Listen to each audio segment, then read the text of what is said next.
Namaste. On January 5th, the Prime Minister of the Republic of India, Shri Narendra Damodar Das Modi, who had gone to address a public rally in the border state of Punjab, was blocked on the national highway between Bathinda and Ferozpur. Around 300 people, collectively using the term farmers, blocked him in a flyover. For more than 20 minutes, the Prime Minister of the largest democracy in the world was within the sights of Pakistani military. The present Congress dispensation in Punjab and the left-leaning media have been trying their utmost to whitewash this incident. But the citizens of this country must be made aware of the ominous and disturbing sign and the darkness that may come if the corrective steps are not taken immediately. Two incidents stand out in this sordid drama. One, the Chief Minister of Punjab informs the Prime Minister's office that he has interacted with persons suspected with COVID-19 and therefore will not be travelling with the Prime Minister's convoy. The very next day, however, he appears on all channels trying to exonerate his government from any wrongdoing, and that too without a mask. 2. According to witnesses, the protesters had gathered near the flyover by 11 a.m. The Prime Minister's cavalcade was due to pass through between 1 and 2 p.m. However, an FIR registered in the local police station stated that unknown protesters had gathered after 2 p.m. and that a case had been taken against them for unlawful assembly, carrying just a fine of rupees 200.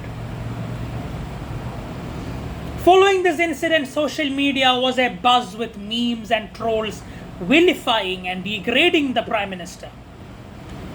These types of activities by jihadist and Khalistani groups are not of much concern, as they have an inherent anti-India DNA from birth itself. What is worrying, however, was the tone of the Congress party, the national opposition. The abusive and condescending remarks following the incident, the puerile explanations afterward, and now playing the victim card does the party no credit. Navjot Singh Sidhu, the former stand-up comedian now masquerading as Punjab Congress chief, and the accidental chief minister Charanjit Singh Chani are now trying to play the Punjabi self-respect card. They are now insinuating that an attack on the government of Punjab is an attack on the honor of Punjab itself. Let me remind these deluded misfits that the Sikhs of Punjab are not people who can be fooled with such antics, and your party will get a befitting reply in the coming election. Punjab, being a border state, will always be susceptible to the nefarious designs from Pakistan. Organizations like the Babar Khalsa or the Sikhs for Justice Forum will always attempt to instigate trouble and foment secessionist activities. Following this incident, various social media platforms had tried to create a Hindu-Sikh divide. This is a testament to the nefarious designs by the Khalistani forces. The Sikhs are the pride of India.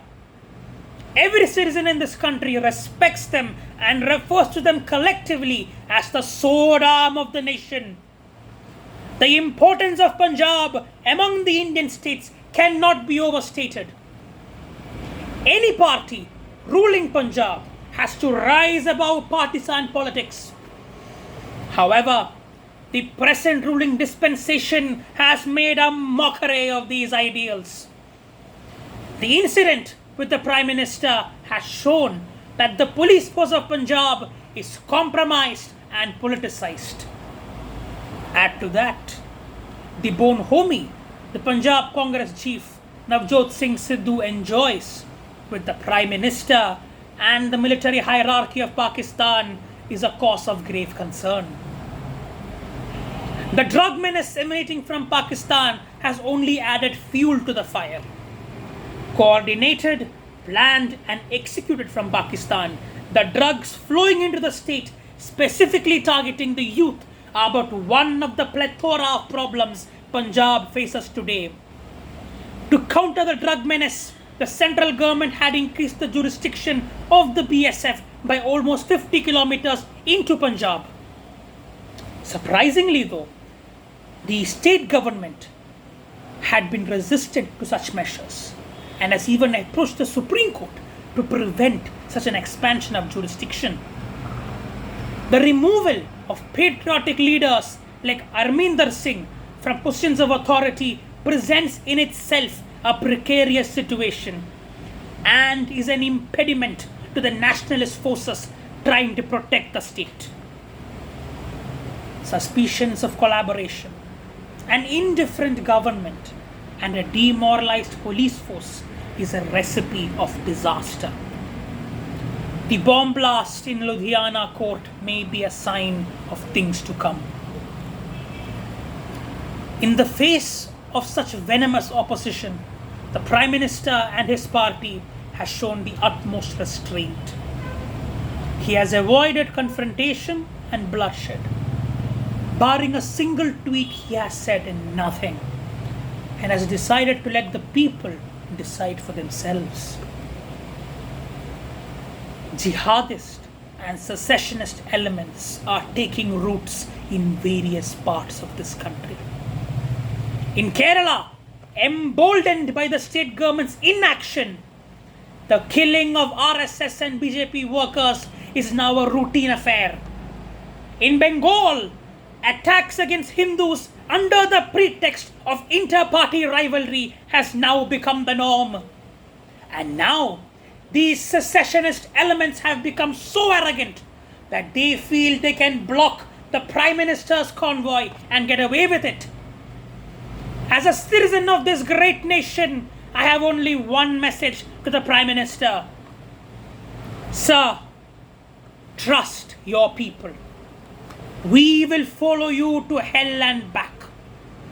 In spite of being labelled as a fascist dictator, you have shown utmost restraint these past 7 years.